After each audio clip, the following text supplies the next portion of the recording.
All right, first of all, I juggle 1. Now 2. You're not laughing now. Now 3.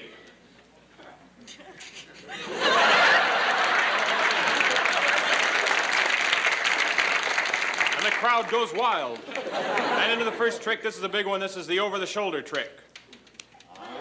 Now under the leg. Now bounce it off my foot.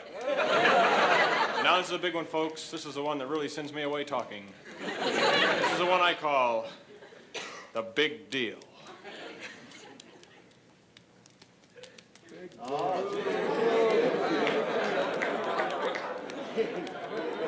Never could figure out how to end this thing. Thank you very much. This is too much. Thank you. Thank you. Well, I didn't expect this. Thank you. Thank you. This is too much. Okay. Thank you. Okay, folks. My name is Steve Martin. I'll be out here in just a moment. And we're going to get rolling. We got a nice audience. How many people are here tonight? Just a few people. Okay, we have an exciting show. Following me, we're going to have kind of a surprise Elvis Presley. And we have, we're going to have Beatles reunion tonight, too. Rolling Stones and Queen of England will be here, right? We got her. And we have Patty Hearst is going to be here. So she's got a lot of new jokes in her act, and it's really fun.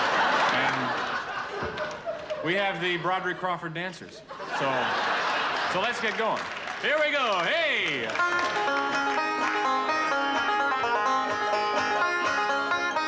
Isn't that happy? You just can't sing a depressing song when you're playing the banjo. You can't go, oh, death and grief and sorrow.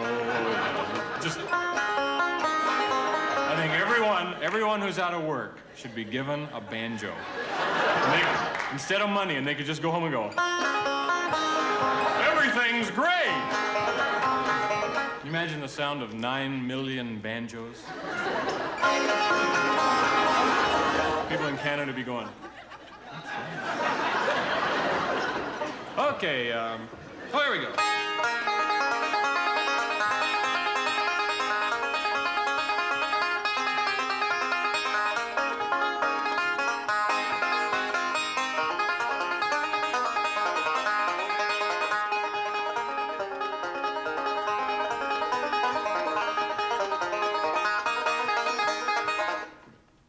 I just like to keep the humor rolling.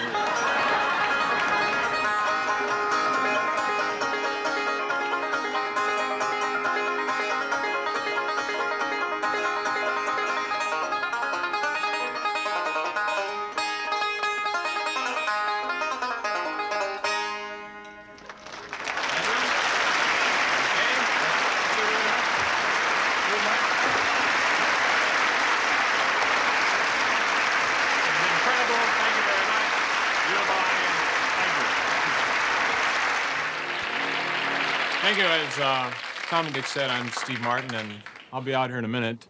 While I'm waiting for me, I'd like to jump right into kind of a Sacco Baffo comedy routine. This has really been a big one for me. It's the one that kind of put me where I am today. I'd like to start right off.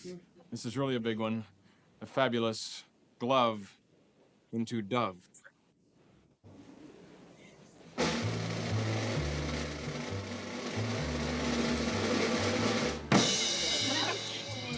The napkin trick.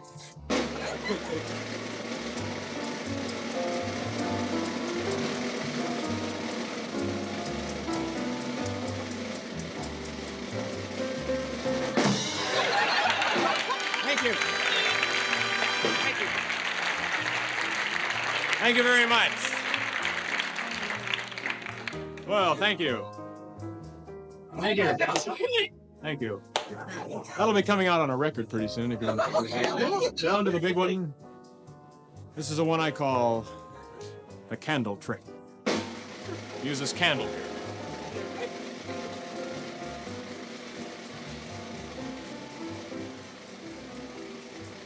Drum roll, please.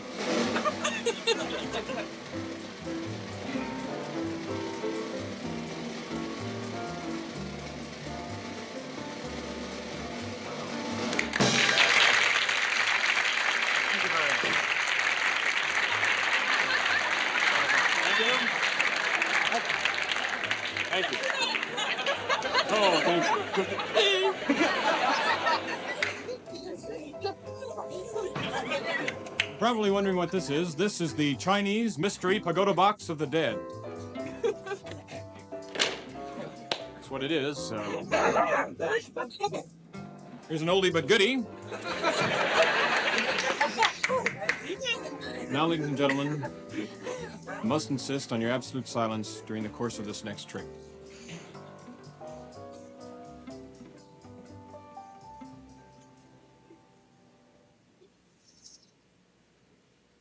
And now, ladies and gentlemen, the toilet float trick.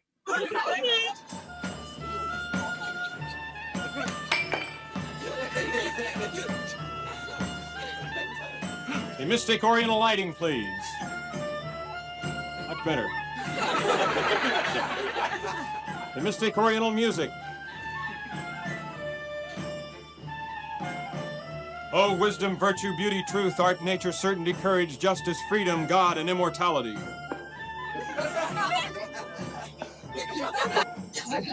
Oh, infinite self of being beyond one's own true pragmatic metaphysics.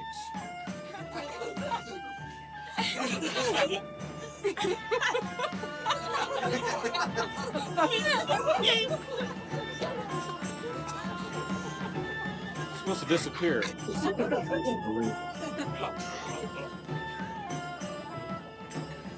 Cool it!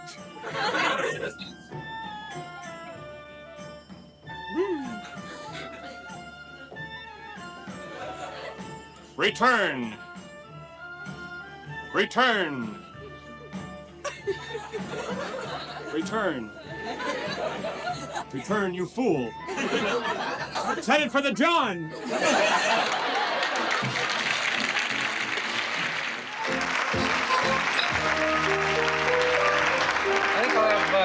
I think I'll have fish. Fish? You have fish? Yeah. Well, you know Like some something? fish. By the way, this is the weirdest waiter in the world. This restaurant has the weirdest waiter. Well, why do we come here if he's such a bad waiter? You wait and see. He's absent-minded. He's absent-minded? Absent-minded, weird. I don't. Good evening. Here's your water. Oh. And here's your glasses. Okay, now what'll you have? Thanks a lot.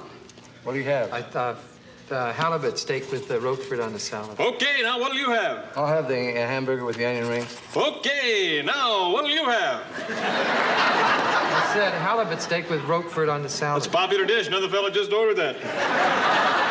Now, you both want coffee? Yes. Two coffees, okay. Yeah. Now, how about a little coffee with your meal? Okay, now either of you want coffee? Coffee? Both of us will have. Two coffees, certainly. I'll be back with your salads in just a moment.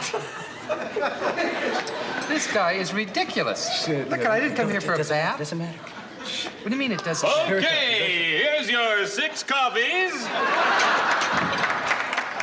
And your iced tea. Now, the cook says he's never heard of halibut cookies. Halibut steak. Well, you better make up your mind. Tommy, this is ridiculous. You don't start off with 6 coffees and a meal. I didn't order it. I didn't order. Okay, now here's your eggs Benedict under glass. Hot dog, hold the onions. Fortune cookie with your side of milk in a dish. And we can't make the prune malt. Sorry. He always forgets my prune malt. Yeah. Well, I'd say let's just forget the whole meal. No, I'm not gonna. Hey, trust me. I did not. And here's your change. 2, 3, 4, 5, 10, 20, 40, 60, 80, 100, 200, 300, 400, 500, 1,000, 2,000, 3,000, 4,000, 5,000, $10,000. Thank you, and come again. Thank you.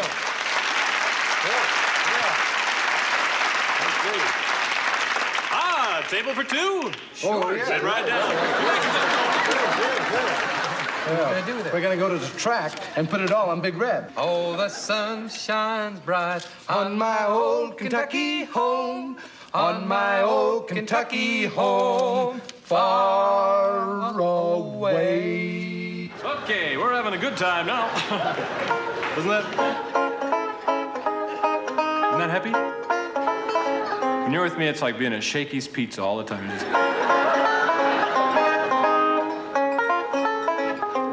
Everybody sing along. Way down upon the Swanee. I just like to keep the humor rolling.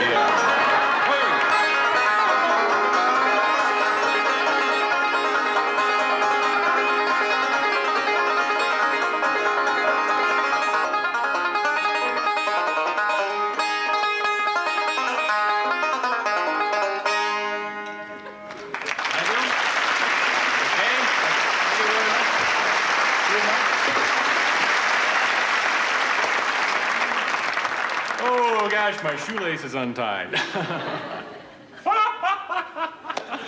Oh, I love playing jokes on myself.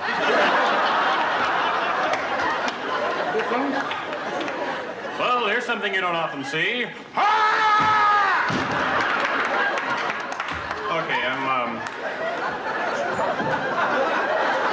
I'm sure a lot of you people are wondering if Steve Martin is my real name, whether I've changed it for show business or anything like that. I'm not ashamed to admit it. I have changed my name, and there's a reason for that. My real name is so my parents had a sense of humor, and my sister's name is My mother would go out to call us for dinner, and she'd go That's why we got kicked out of the neighborhood. So.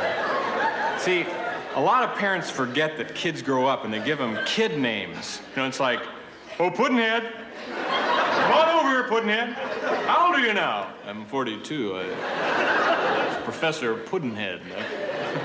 You know, I'll tell you something. Names are so important. If you have some money and you want to put it in a bank, you're going to put it in a place with a big name, you know, like Security First Trust and Federal Reserve. And you're going to pass on the places like Fred's Bank. Hi, come on in. I'm Fred. Give me your money. I'll put it right here. I got it for you. 1,500? Shake on it, pal. I'll give it back. I got a great dirty trick you can play on a 3-year-old kid. See, kids learn how to talk from listening to their parents. You know, they hang around, and then finally they get it, and they go, Mama. Oh, congratulations. So what you do, if you have a 3-year-old kid and you want to play a dirty trick on him, whenever you're around him, you talk wrong. So now it's like his first day in school, you know, and he raises his hand. Ma'am, Mambo dog face with the banana patch. Give that kid a special test. Okay, guys, excuse me. I have this water out here just in case.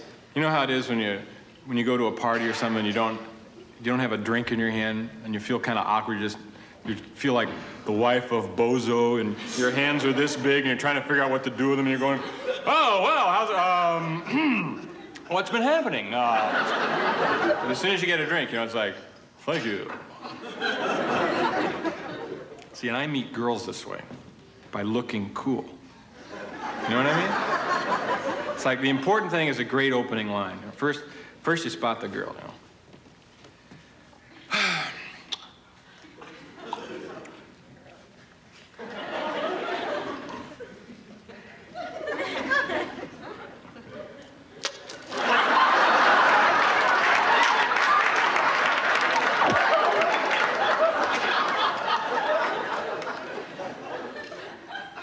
Yeah, I make a lot of money. I just bought me a new car. Pretty excited about it, too. It's a prestige car. 65 Greyhound bus. Put a lot of money into that baby, too, you know. Put a new dog on the side. You can get up to 30 tons of luggage in one of those things. Yeah, but I make my money in the stock market. I don't know if you know anything about the stock market or not, but if you do, you'll appreciate this. I bought cardboard when it was 14 cents a ton. And it's up to 16 cents now. Well, let's see. I bought 3 tons of it, so that would be... Well, you figure it out. When I bought it, I made a special deal where I only had to keep 2 tons of it at my house. So listen, you want to come over to my place? Well, look, just in case hell does freeze over, where can I reach you? Thank you. Thank you very much. Thank you. Correct. Thank you. Beautiful. Thank you very much.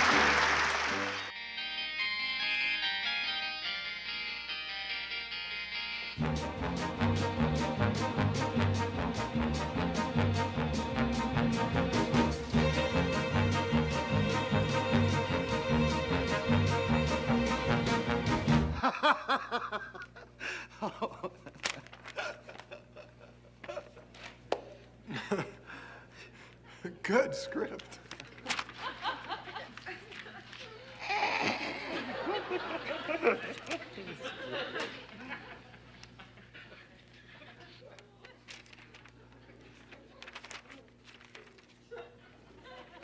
Nothing funny in this. Here you are, boys. We're through censoring your show. What would have happened if George Wallace had been elected president? Yes, sir. May I help you? Yes, I'd like to make some reservations on the next boat leaving for Australia. All right. Is that one way or round trip? One way will be fine. All right. Now, do you want that first class or tourist? Well, it really doesn't make any difference. I just want to get out. Okay. One last question. How many people in your party? 180 million.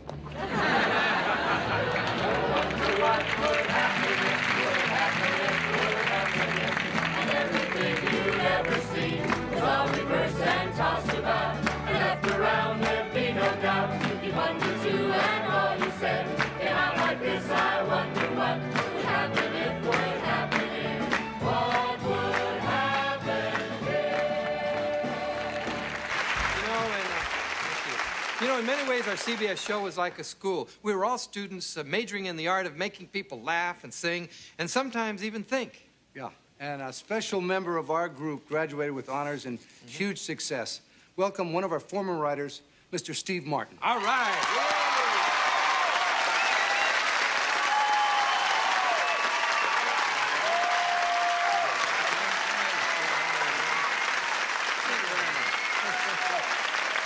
The typewriter you used to use is still just right where you left it, the typewriter. We haven't touched it at all. The paper's still empty. Well, I learned so much from you guys back then. I was always hopeful that I could return and repay the favor, and Thank you. here I am. I really appreciate it. Yeah, and Nice to meet you. This is such a nutty business we're in. I think it was the great showman Flo Ziegfeld who said, "A man never stands so tall as when he stoops to help someone else." Exactly. I believe that show people are the most generous, caring, and exciting people I know. So here we are after all these years. What a time we had. Those were the days. Steve, you're a big movie star, and I was wondering, do you miss live performances? Well, yes, I do. I miss the give and the take. But most of all, I miss the spontaneity.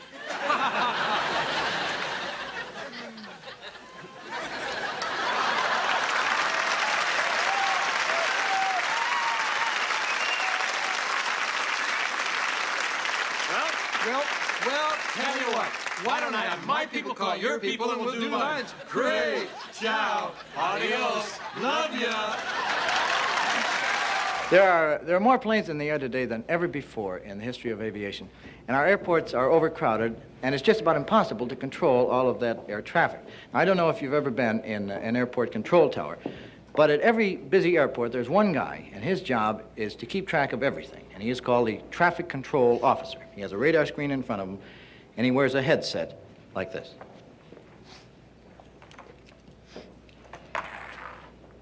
Oh, okay, all right, United 209.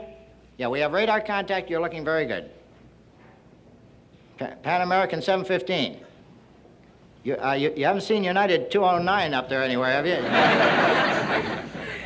It's a big plane. It's one of those four-engine jobs. It's got United on the side. You can't miss it.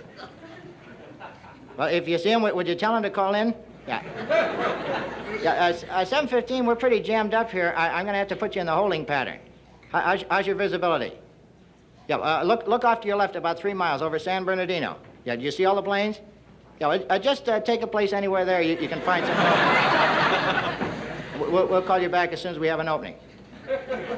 No, don't call us. We'll call you.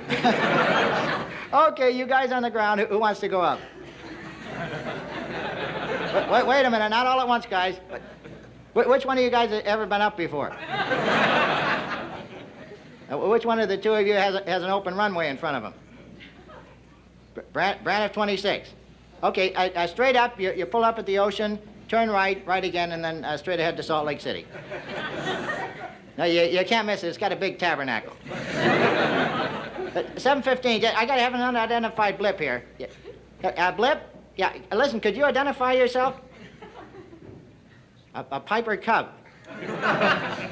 This is International Airport. We're sort of busy, you know. Why don't you try one of the local fields? Because your wife is meeting you here. Huh? Where are you exactly, Piper? The Texaco station at Hollywood and Western. All right, straight out the door and look to your right. You see the big hamburger sign?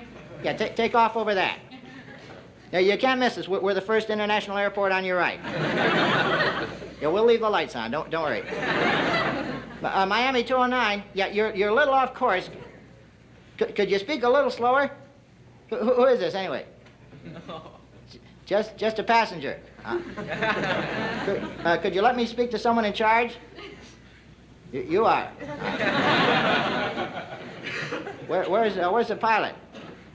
How about the stewardess? They are, huh? You ever landed a big plane like this before?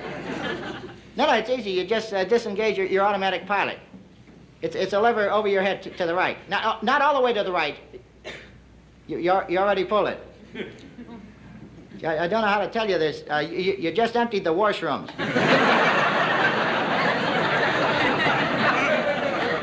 Piper, could you hold on? I have an emergency call. Yeah, Pan Am, what is it? Yeah, that was 209 from Miami. He's a new boy. It won't happen again, I guarantee it.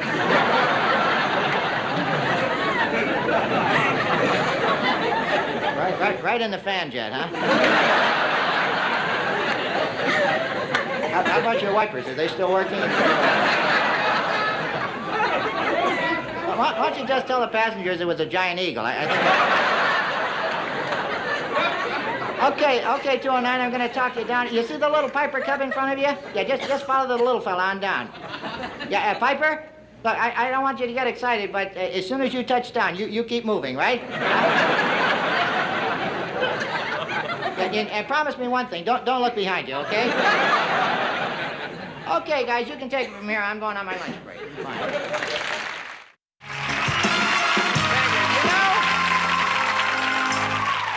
You know, they talk a lot about quality education in America, yet I know that they're closing the Library of Congress early and adding a wing to the Pentagon. Well, they ought to just go ahead and add another wing and make that building fly. It can't cost any more money. A lot of them generals don't have both feet on the ground anyway. A five-sided building, who needs that? See, they always ask for more than they need and then figure that Congress is going to make them cut a corner. I know not a lot of people laughed at that because not everybody understands it.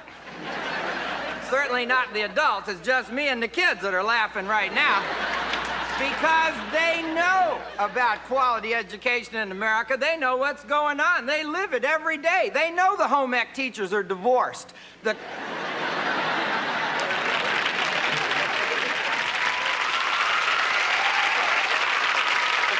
some states in this United States, the teachers don't want to take tests. They say it ain't a good way of judging people. Well, now they tell us. What about spelling tests? What a ridiculous way of judging us. I before E, except after C, except after this, except after that, except after so doggone many things. You can't see why they thought there was enough of a trend there to have a rule. If Einstein listened to that, he couldn't even write his name. He's got it wrong twice. It ain't American to care anyway. Americans just make kind of an E-looking I and then kind of an I-looking E and put the dot in the middle.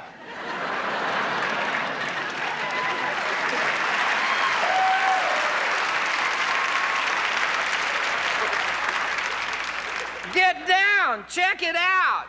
B-O-M-B, bomb. T-O-M-B, Tom, no, tomb.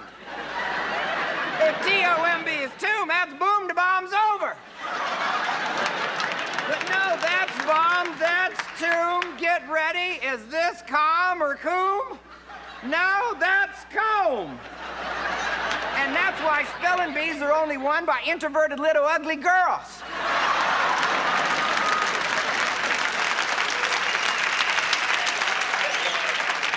Because they're the only ones that got enough time to memorize this. C-O-M-B, comb. P-O-M-B, poem. No, poem is P-O with an E with an M. Now, P-O-E-M, poem. H-O-E-M, home. No, home is H-O with an M with an E. H-O-M-E, home. S-O-M-E, some. No, that's some. S-O-M-E, some. N-O-M-E, numb. No, that's N-U-M-B. The whole doggone thing is dumb. I was always getting in trouble in school for acting smart. Because I'd ask questions. What makes the Teflon stick to the pan? If yogurt goes bad, how can you tell? Where do contractors go right after they get your job half done? If a duck eats and goes in the water, does he get the cramps? If your knee's bent the other way, what would a chair look like? Once I got an F on the question that asked my opinion. I got my opinion wrong. Well, we need to teach kids to think so they can have their own opinion. A lot of these modern questions don't have an answer. When are you alive? When are you dead? How much can you dance in the end zone? This is what makes us different than the Japanese. You see, the Japanese, they're not quite like us Americans. See, the Japanese are driven, but us Americans, we're the drivers.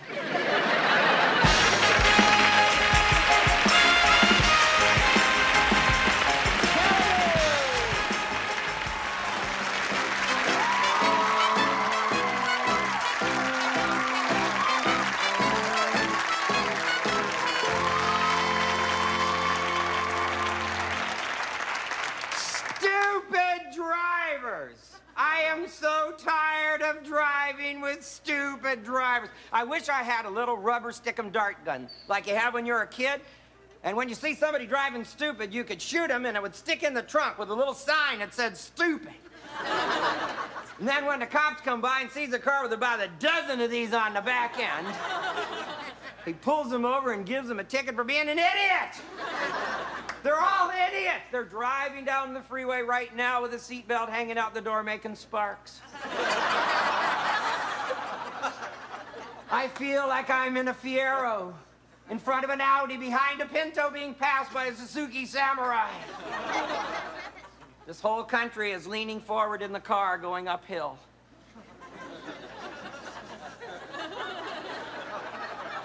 And some of them are in this audience. You're offended to realize you're driving so stupid. You're driving through the hamburger drive-thru nodding at the speaker. You hear him ask, do you want French fries? Then we have to hang out at the window of our car because we're behind you. Give him fries, put it on mine, get it going. It's a drive-through. They're in the fast lane of the freeway going 35 miles an hour with a bumper sticker on the back says, I'd rather be sailing. Good, get off the road and take the cops with you. They only do two things and both of them mess up traffic. One is they go the speed limit. This slows everybody down. The other thing they do is chase speeders going 100 miles an hour. What does this do? Doubles the number of cars going a dangerous speed. What, am I the smartest guy? I saw a hitchhiker wearing camouflage.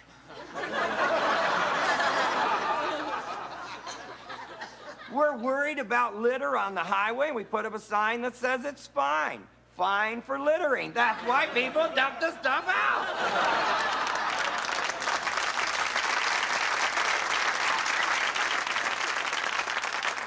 Do they have to drive over the white line right after they paint it and leave a thing like that, and a thing like that, and a thing like that, and a thing like that, and a thing like that? Messes up my world. They're going over the bridge right now with the turn signal on. You almost wish they would turn. Good, damn it, turn! You blinked about it, do it! Maybe they should connect the blinker with a wheel. Blink twice and turn them, make them commit to a decision. Or pick a lane. They're in one lane, no, they're going in the other, no, they're back again. And they turn a little bit left before they turn right. Why do you do that? Stop it. And stop at a stop sign and look over and acknowledge you're stopping. They just leave their head forward. You don't even know if they're gonna stop. They ought to put brake lights on the front of a car so you can see if they even touch the damn pedal. Or make remote control brakes. We could just aim at their car and shoot them on. Stop. Maybe Detroit should make a car just for teenagers with heavy-duty shocks. Windshield wipers on the inside. No armrest to hurt your head. And a steering wheel made out of Nerf.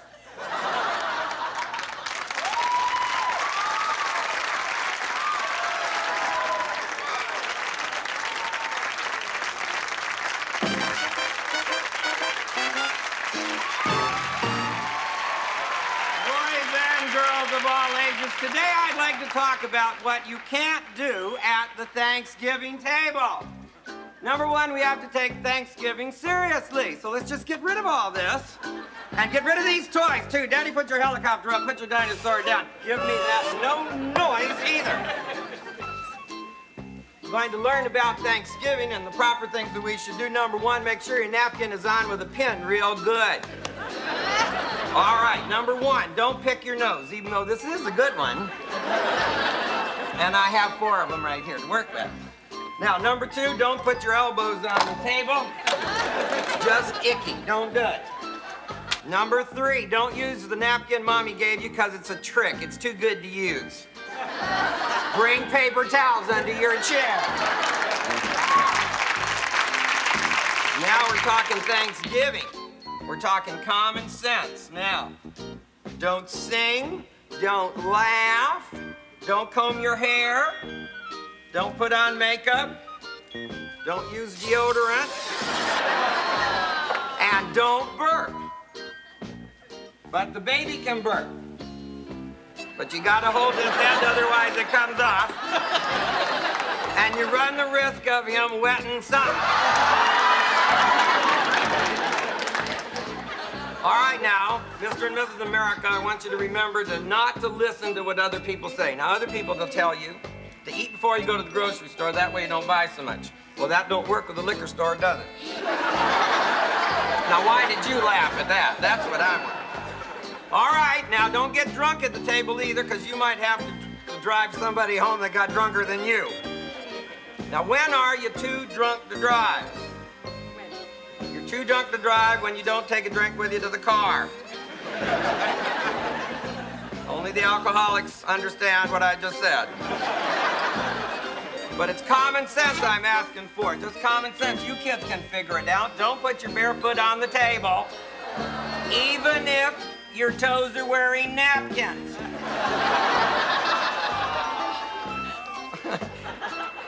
And don't pick your teeth at the table. You pick your teeth in the living room, Mom. And don't let anybody catch you putting it back in your mouth. Oh. Well, that's not the worst thing you could do, you know. You could just not want to kiss everybody when they go home. So just say you have a cankersaurus on your lip.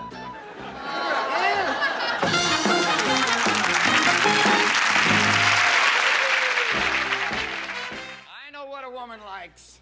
A woman likes this electric watermelon.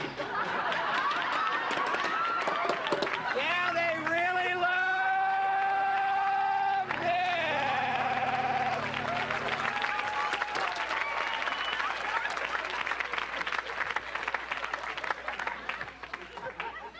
I know what a man likes, too. When he's driving along, he doesn't have his seatbelt on, the cop goes by, you quick, hang this on.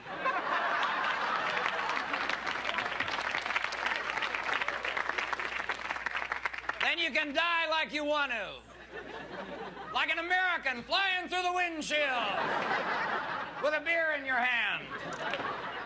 A beer in one hand, ingenuity in another. Put them together, and what do you got? A beer gun. Isn't this great, man? You shake it up, you shoot it again. All right. Wow, Thanksgiving. This cranberry sauce is rad. Boy, I can't wait for the Nito stuffing. Mom, are there any chestnuts in it? You betcha. Hey, I hope you guys are thankful for this food that a lot of children don't have. We are, Dad. We're thankful. Okay. We All are. right. Everybody settle down. And guess who's coming to carve the turkey? Oh, no, not Uncle Gallagher. Yes! Happy Thanksgiving, turkey! Do you ever look at the crowds in old movies and wonder if they're dead yet?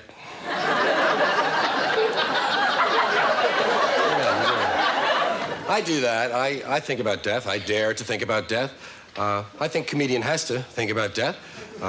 Nobody wants to come out here and die. Of course, if you don't die, if you do well, if you make them laugh, then you can say you killed them.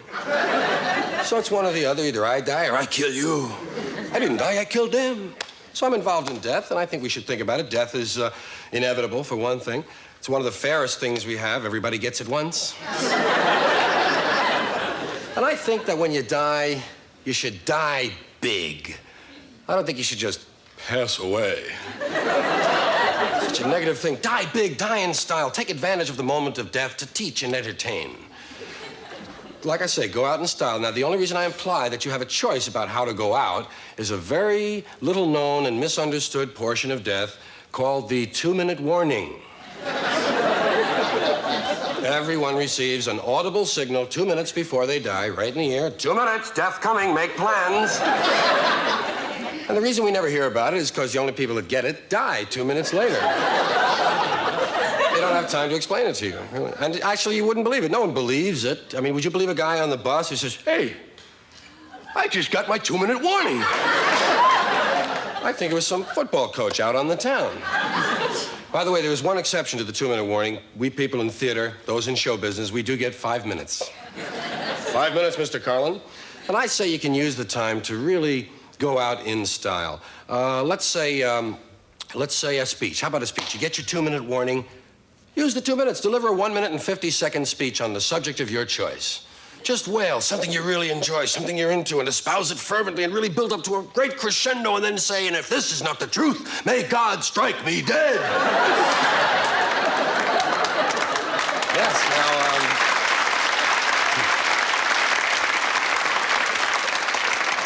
of course, God doesn't do it himself, but he arranges to have it done, and immediately people will have more respect for you. Listen to what you have to say. Now, you're in a TV audience right now. Suppose you were to get the 2-minute warning. Suppose you're at a TV exercise show. And you're sitting in the audience, get the 2-minute warning. Gonna die, 2 minutes. Get up there, volunteer for the Lindy Hops. Something really strenuous. Keep going after they've stopped. Try to collapse during the closing theme. Another television situation. How about at a faith healer program? It really would be fun. You're sitting in the audience, 2 minutes, get up and volunteer, get online to be cured, get behind a guy with a cast, doesn't matter what it is. They ask you what you have, tell them you have the jumps. Hey, I don't know, get the jumps. Get the jumps. By the time you got the really jumping, faith healer puts his hands on your shoulders, and you die. Can you see it? I can see the headlines now. Faith healer slays worshiper. 40,000 look on. Audiences drop off. How about at a party? Get the 2-minute warning, get up and ask some girl to do the polka. Some other strenuous dance. Get her really moving around the floor. By the way, sometimes at a party, you get into a really vigorous rumba or something and you don't even hear the 2-minute warning. And because of reflexes, some guys dance on.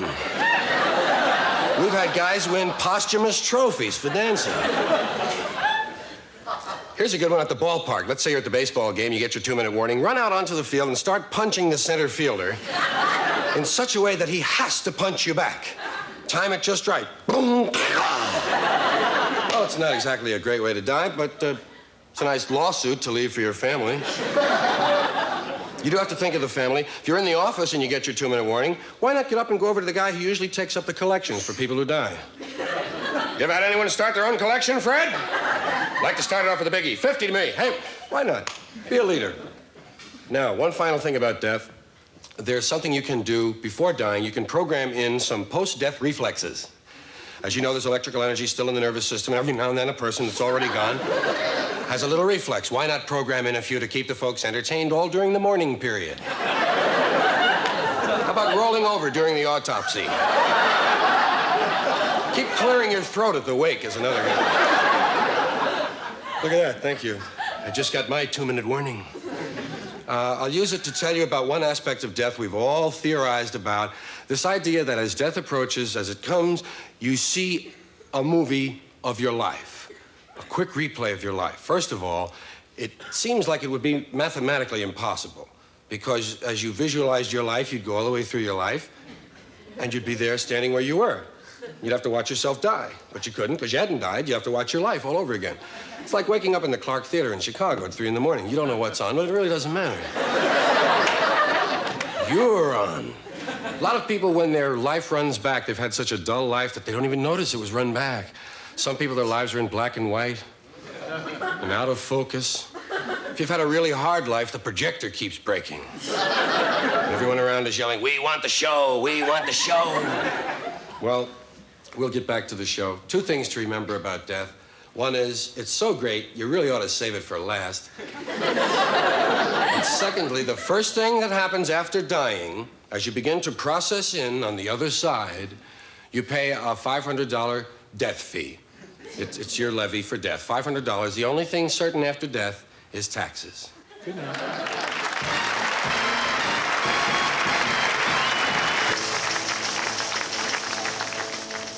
Oh, good evening. Good evening. Always coming out of the shade like that. Welcome to the nightly news. First story is a tragedy from here in Hollywood. Legendary silent film star Mark Dunbar died today. He had no last words. However, he did make several gestures. The Nobel Prize in Mathematics has been awarded to a California professor who has discovered a new number. The number is Bleen, which he claims belongs between 6 and 7. The San Diego freeway was the scene of a freak accident today as 6 freaks in a camper crashed into 3 freaks in a van.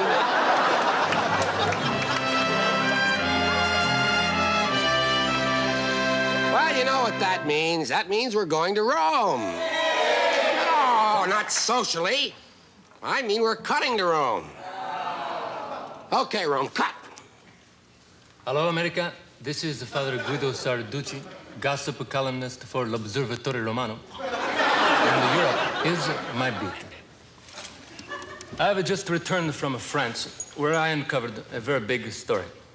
Some crooked, overzealous winemakers went and took a bunch of a cheap red wine and put labels on them to make people think it was really good stuff. At the first, everybody hid the truth, but I was determined to get to the bottom of things. So I put on some funky dark glasses and went what you call undercover. One day, I'm cooling it. I'm in a little place on the left bank. Pretty soon, some people pick up some wine, and I overheard them saying, "What color? What bouquet? What's that swimming in my glass?" Well, I sneak a quick peek look at the label, and where it's supposed to be the year, it says Thursday. Anyway, now I'm closer than ever to breaking the case. But my friend, Father Gaglione, he gave me the first big clue that everything's not quite kosher. You see, he's some classy priest, and at the church one Sunday, you won't believe what he did. He sent the wine back. Anyway, pretty soon, I hope, everybody's going to go to jail. And who knows, maybe someday you'll see Robert Redford playing me in the movie, entitled, "You Call This a Wine?" Well, I gotta hit the road. I'm going to a big birthday bash for Cardinal Dario Fungi. He's 106 years old today, and I've arranged a great surprise for him. I'm flying his mother in from Naples, and I'm going to have her jump from the cake. It should be really good. Well, from that music, I can tell that now we're going to America. No. I mean, we're going to cut to America. Okay, America, cut. Oh, thank you, Father Ducci. A wonderful report. And say, give a special happy birthday to Cardinal Fungi from all of us here on Network Nighttime News, huh? Got a lot of fungi freaks here on Nighttime News. Medical researchers have discovered a new disease which has no symptoms. It's impossible to detect, and there's no known cure. Fortunately, it's been confined to New Jersey. And speaking of pop art, New Jersey, the Garden State, let's go now to our consumer affairs correspondent, Cress Mirsky, who once stepped in it. New Jersey, that is. Take it away, Cress.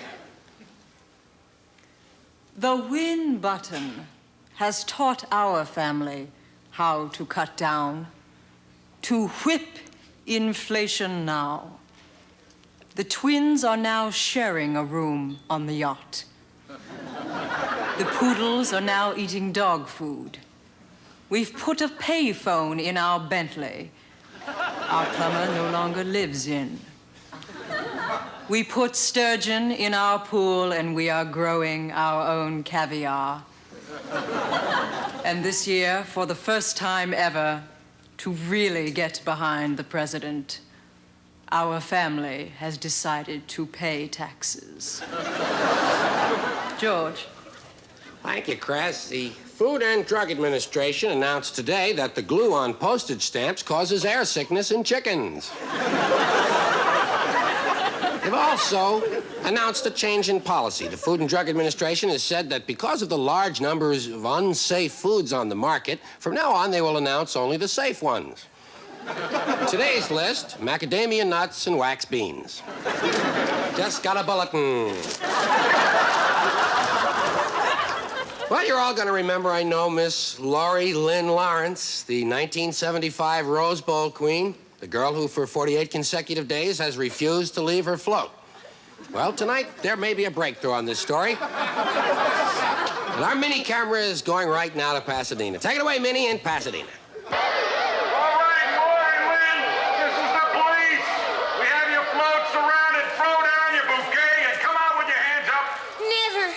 I shall serve my float and serve it well as I was selected to do. To me, being Rose Queen... We mean business, Laurie Lynn. You gotta quit for the good of the country. Quit? Quit? Did Joan of Arc quit when the flames started? Did Florence Nightingale quit when the germs were spreading? Did Betty Crocker quit when her buns were burning? No, sir. As far as I'm concerned, the tiara stays right here. Laurie Lynn, this is your mother speaking. Mommy! Your father and I were watching you on the TV, and we felt we had to come down and tell you. Stay up there. You deserve it. It's yours to keep. Your father and I, we both love you. All right, don't listen to her, Laurie. You know about the Rose Bowl. You're only queen for a day. But I want more. Much more. A center square. A center box on Hollywood Squares.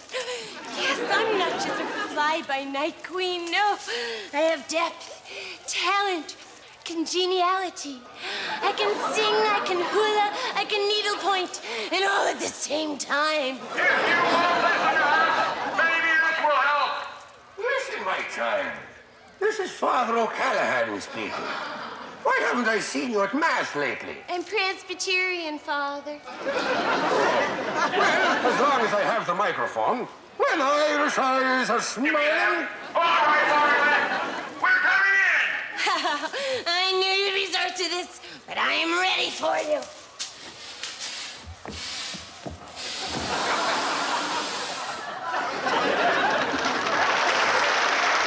I'll stay up there, Laurie Lynn, and don't let that quickie Pasadena smog bother you.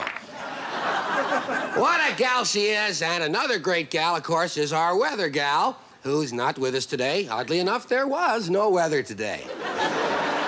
So, from me to you, you from the desert to the sea, from North Dakota to South Dakota. God bless you. Stamp out pollution. Have a happy holiday. Cross at the green, not in between. Get firm-fitting shoes. And always remember, without yous, there's no news.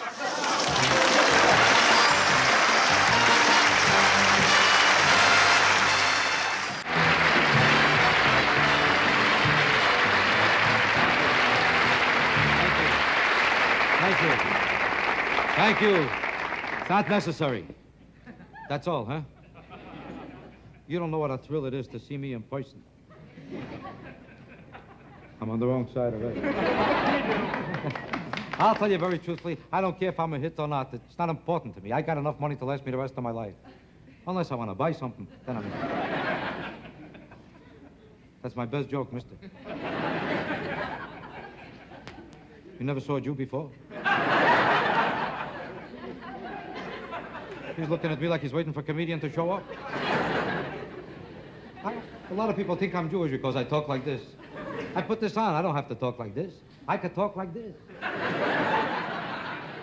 You see the difference, mister? Are you busy? I'll tell you the whole story. I think I finished with that guy. I never... This is interesting.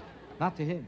But this is the only business where it really requires so much stamina, so much talent, and so much experience to be a hit. You could go into politics, know nothing about it, and make a fortune. This is the only business in the world. If you want to run the country, you don't have to know anything. Did you know that? You don't have to have 1 minute's experience. Did you know that? Did you know anything at all that I'm talking about? I got the stiffs right in the front. Can't you sit in the back? Well, that happens to be the truth. Do you know if you wanted to be a plumber, you need experience. But if you want to be a governor, you don't have to. Do you know what I'm talking about? Not that I want to pick on any of our congressmen or on our governors, like a man like Ronald Reagan. I respect him tremendously. I do. The fact that he don't know what he's doing is not important.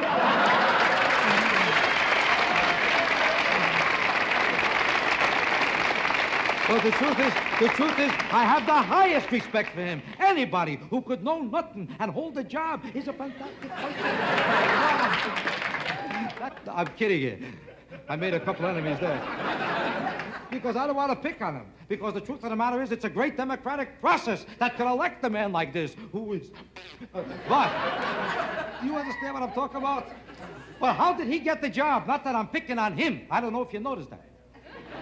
But it's symbolic of something that here's a man had to prove. I don't know where the time is.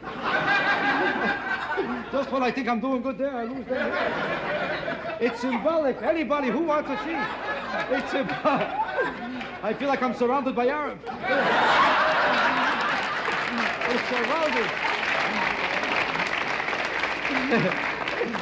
Yeah, I'm trying to keep a show on a high level for this reason. I think it's overdone. And I think it's unfortunate that the average entertainer, when he walks out on the stage, thinks he has to resort to sexual references and terminology in order to be a hit. And it's permeating our whole culture. And it's unfortunate. You can't go to a movie today and see a clean picture. They're getting dirtier all the time. Movies are getting so filthy that I can't get out of the movies.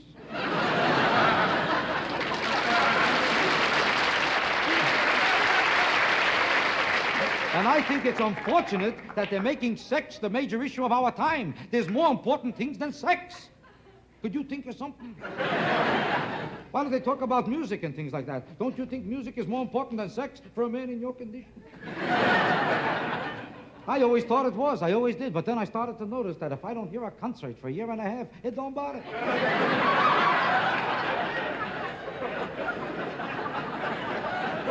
Well, let's be honest. You ever see anybody get up 5 o'clock in the morning to hear a concert? You ever see a guy call up his best friend and say, "Hello, Sam, have I got a concert?"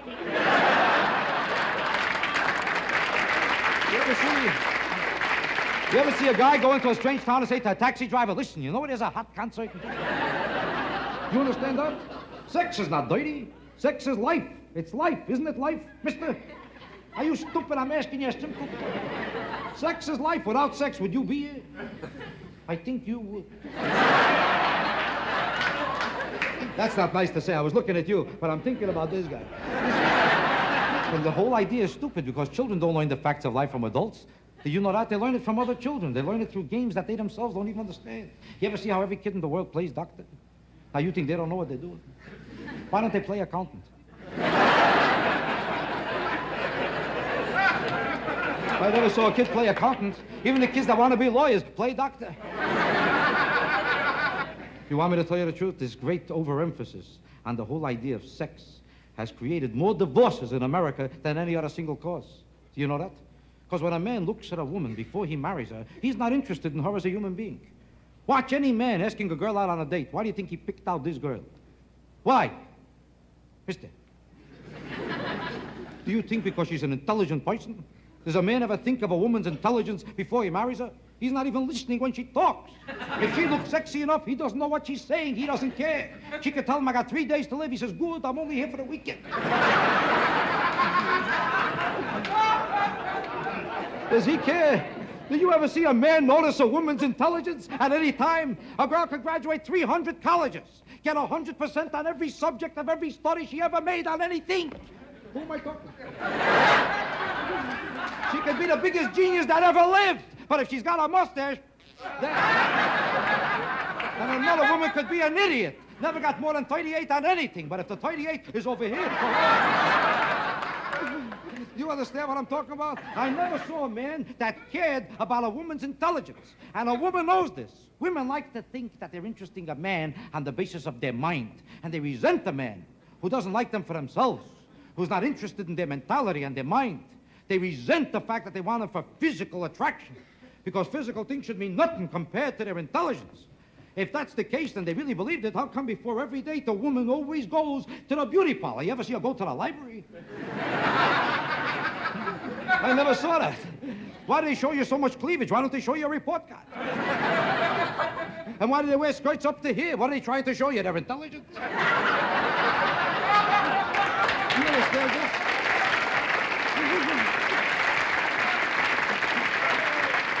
Because the truth of the matter is that women don't believe it either. They know that men are attracted to them on the basis of their physical... You got that? Next, I'm back to you. Well, it happens to be true. I never saw a man think about a woman's character before he marries her. After he's married to her, he wonders about her intelligence and her character. That's why there's so many divorces. Does he think about her intelligence before he marries her, or her character, or even her cooking? Now, there's nothing in the world more important in a marriage than good cooking. Right, mister? I never saw a man think about it before he marries her. You ever see a guy look at a girl and say, ha-ha, looks like a great cook? You ever see a guy take a girl home and try to get her into the kitchen? I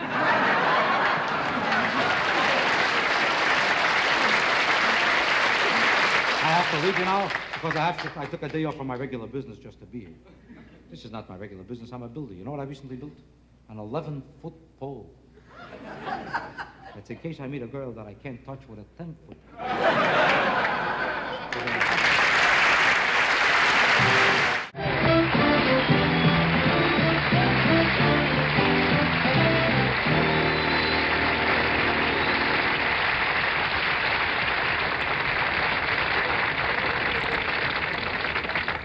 This comb belonged to my kitty. I got him so he can walk now. And not that there was anything the matter with him, but I mean walk on his just his 2 paws. Really? Yeah, he used to, like a regular cat, really? all 4, but now he stands, and I got him a little pair of pants, and a little funny hat with some political buttons in it. And he just sits there and he's... What did he do with the comb? Well, he combed his whiskers. Yeah, I want you to have that. Do you have any pets? No, I don't. Thank you very much. In case you get one. Huh? Don't blow on it, because that's... No, you don't. Cat's had that in his mouth. Giddy fever. Well, I thought tonight I'd just talk to you about the West. We're out there in television land, out here in California.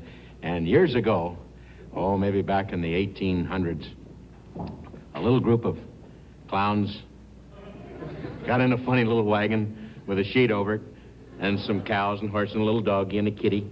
And about 17 odd clowns started moving west. You had to be a little odd, leave downtown Boston or Philly or someplace like that, leave a watch shop and just say, let's go, Margaret. So the beginning scene, of course, is about, as I say, 17, 18 at the most, in this little wagon train. And there's always, of course, the wagon master who's a burly devil, big shoulders, tiny waist, wrapped in elephant skin, and he's, and all the women kind of, oh yeah, only about 4 chicks in the whole wagon train. But, and one's a schoolmarm, said, here are my books, learn to read. So he has a beautiful opening line. He says, all right, move them out. Oh, I'm sorry there, Bob. Get you a good lick, didn't I? Oh. So they start in the cattle. Then there's always a little guy there, strange little cat, and he has a little mouth organ here, and he's...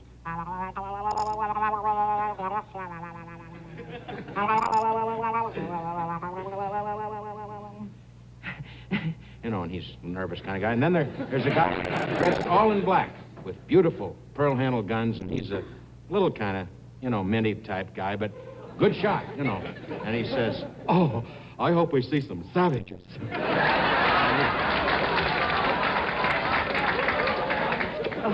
I caught him, too. But as weird as he is, he's a good shot. Then, of course, there's always an older cat there. People that just, are giving up anyway, and they're ready to turn in, but they want to discover something before they do. And the old man, oh, what do you think? Oh, cut it out, Roy. Shape up or ship out. Eat your beans. So finally, they're moving across the country, and they come to the great Mississippi River. The preacher comes out of his little wagon, been riding a donkey most of the way, and he gets off the donkey, and he has the book here, and he says, Lord willing, friends, let's gather around here. Please, put that down. And the little kid starts to run around the fire. They always have a couple of little kids in there for atmosphere, and the little kid... Put that down. Put it down, baby Elizabeth. You don't know where it's been. Don't touch that groundhog.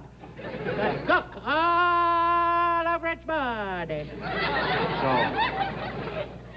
suddenly on the far ridge, some 3,000 Indians are there. And they're hungry, and they're out of bread and some sauce they need and stuff, and some goodies, some cattle, and they got their eye on a fun collie there, and so they... And the pioneers say, oh, no! And the guy, oh, there they are.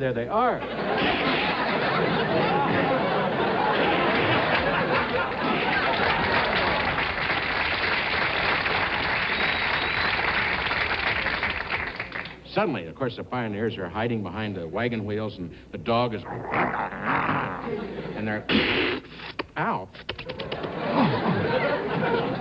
Suddenly, the 7th Cavalry, riding along about 3,000 miles from the fort. It's a normal day, and the major looks down. He sees these poor devils being wiped out, and he says, beautiful line, he said, looks like there's trouble down there. Oh, it? Oh, and they ride down.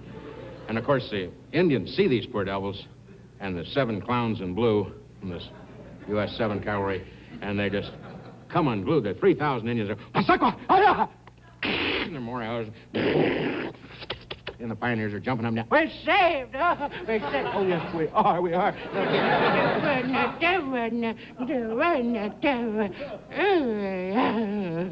And a little kid falls forward and, out of excitement, perishes. And, sickle in there. And there's a few more shots and screen of smoke and a pause, and you hear...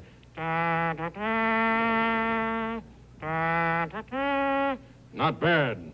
First time play, white man horn. Ladies and gentlemen, we invite you to put your cares away and journey with us into the wonderful world of Smother Goose Land. Recognize this building? That's right. It's the residence of the first of the lovable characters we'll be visiting. I'll see if anybody's home. All right. Someone's there.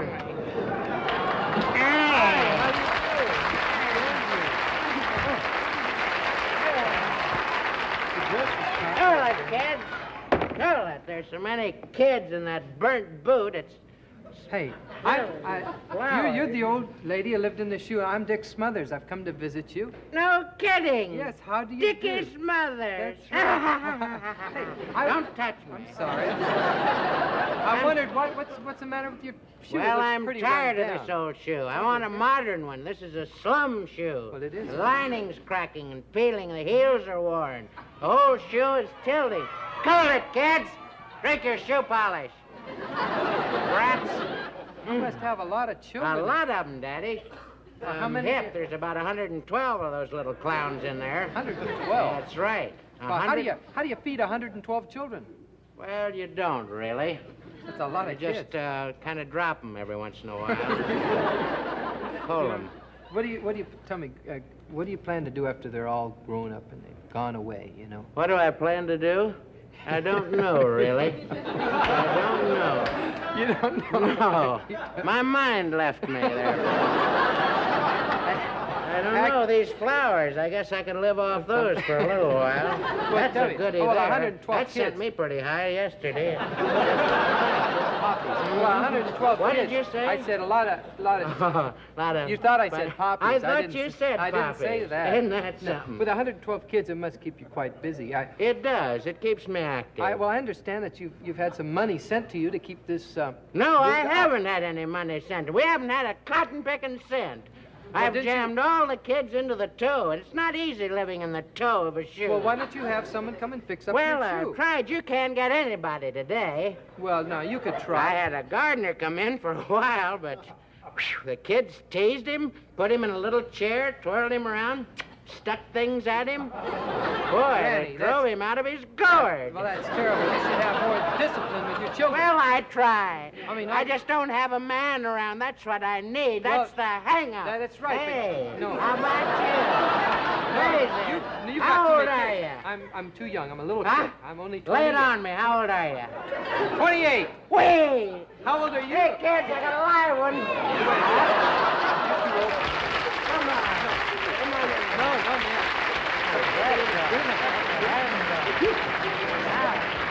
There. Boy, I tell you, I've never met the old woman in the shoe, and I gotta tell you. Hi, Hi, who are you? I'm Jack and Jill. You're who? I guess I'm Jack. You're Jack. You mean you're the Jack with Jill who went up the hill to fetch a pail of water? No, that's not how it goes. It's a It's Smothers true. Goose rhyme. No, that's a Mother Goose rhyme. You mean Smother Goose is different. Yes, it's different. Oh, how does it Yeah, go? well, Jack and Jill went up the hill to get some beer in a carton.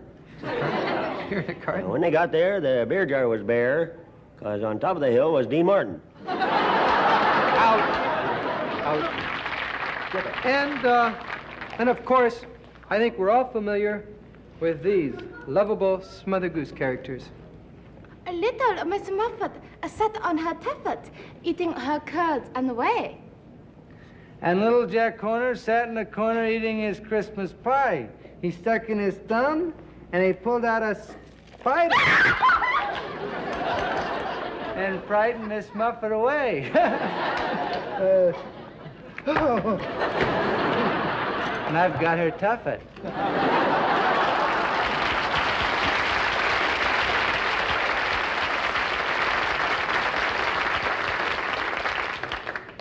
And now we'd like you to meet one of the most famous characters of all in Smother Goose Land. Hi there! Hi there, Humpty Dumpty. Oh, you have rotten balance. You got vertigo or something? No. Hey, you're Humpty Dumpty, right? That's right. I'm Humpty Dumpty. Humpty Dumpty. Hey, hold it. No, hey, can you stop for a minute? I want to ask you a couple questions for the folks at home. Well, be quick about it. I'm a 3-minute egg. Hey, I hear that you had a great fall. Huh? I hear you had a great fall. I had a great winter and a crazy spring. No. Huh? No, I mean, you had a great fall off the wall. Yeah. You know, you shouldn't sit up there. You're going to fall again. I know it, but I like to fall off the wall. What else has an egg got to do for fun, right? What? Watch me go. Whoop, No. hey. No, you shouldn't Wait, fall. him fall down and go boom. You know what? Inside him, there's a lot of love in me. Now, please, Humpty Dumpty, for your own good, I want to tell you this. Yeah. You seem to forget. You're just playing around on this wall, right? That's right. You're just ready to fall off, Having and a you ball. don't care. You've forgotten that you fell off the wall once. I know. And all the king's men and all the king's horses could not put you back together again. You forget so soon. Well, I don't need them. I got a friend. This little Orthodox Indian osteopath comes in, and he puts a hand on my shell and goes, unka munka. And I'm as good as new. Really? He must be a great doctor. Huh? He's a great doctor, He's huh? also a great choreographer. He specializes in egg finales. I mean... On stage, kids, for the scrambled egg finale. Oh, you dance?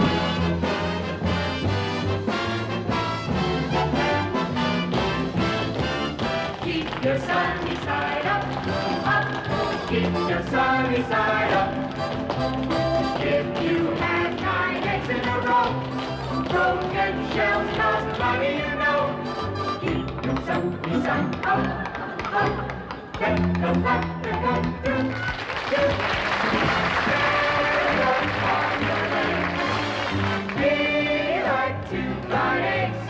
Keep your sunny side, I mean your sunny side. Keep your sunny side up, not over easy.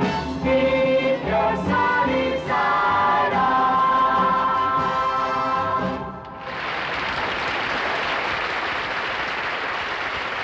Ladies and gentlemen, we're kind of excited about this show tonight because seated in our audience are several busloads of folks from the town of Redondo Beach, where we went to high school. Tommy and I went to junior high and high school there, and we're very happy to have these hometown folks here tonight. And we'd like to introduce you to just a few of them, some of the fine people that we knew when we lived there. First of all, it's a man who worked very hard not only to build our bodies, but also our character, our high school coach, Bulldog Bates. How do you do, Bulldog?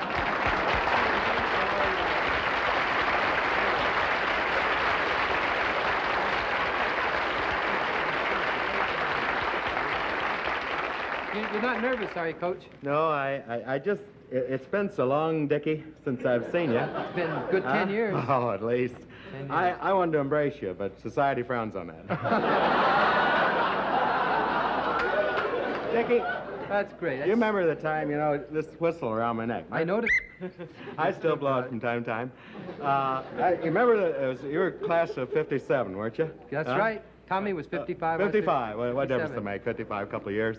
I remember when we were standing in the locker room. Remember the old locker room? Yeah. And you guys, it was very touching. Really, Now, come on. Now, don't keep touching me. Sorry. I just go kooky. Anyway, I remember it was a very moving moment. You guys all huddled around there, and you gave me this silver whistle. I remember. And I did that, and you guys ran out. To the game. And I said, wait a minute, put your uniforms on.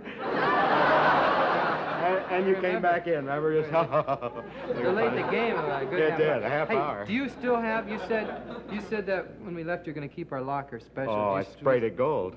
You did? Yeah, and your uniform's a little stout. We use it for bossa nova things now, and clapboard type of thing. A little stiff. How are the teams doing? Are the athletic teams doing all right now? Not too well. We're having a lot of trouble with the kids. Oh, yeah? Discipline problems? Yeah, they're on their own trips, and a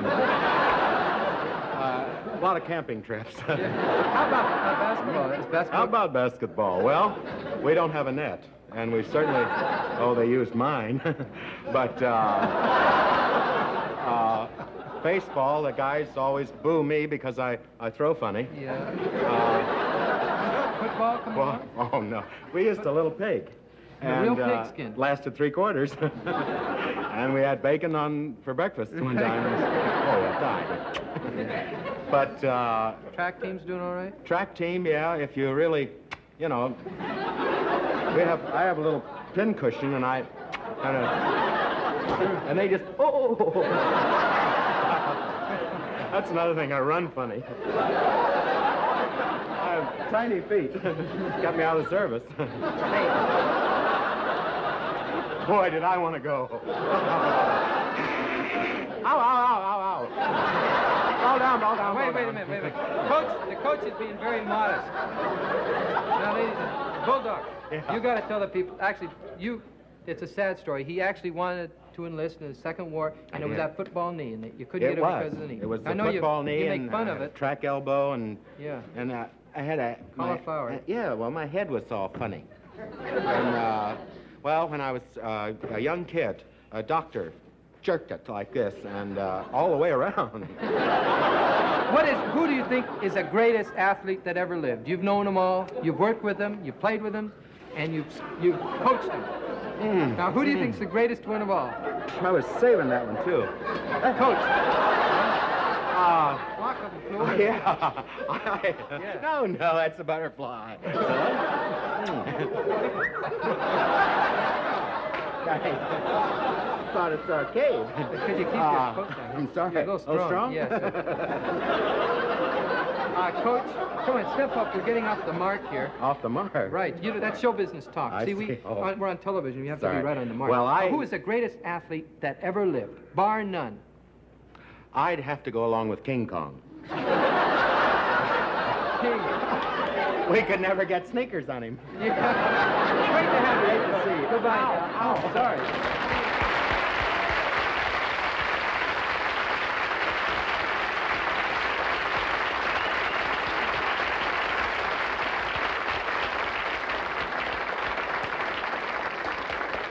Well, I gotta say, it was certainly nice to see the coach here. He's changed a lot, but it's great to see old Coach Bates. We're very delighted tonight because we have a special surprise for you. It's for us, too, a special surprise because our beloved great-uncle Jasper Smothers has come to see the show, and he was on the bus tonight. Jasper, come on. Jasper. Good to see you.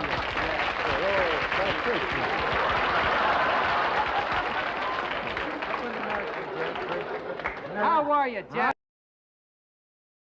Hey, how are you since you retired? Just like gangbusters. I live in a kind of a rundown house. You moved down to Redondo recently, didn't you? Didn't you get a new house down there? Down to Redondo. That's where you... Redondo. That's where you live. Redondo. Yes, I moved down to Redondo recently. Beach, right? And we have a... What have you been doing? Live in a housing project. You do, there. huh? Mm-hmm. Is it... A lot of old cats. We all sit around, kind of, you know, all you can do. Oh, really. it's a senior citizen. Yeah, well, it is, yeah. Retirement home.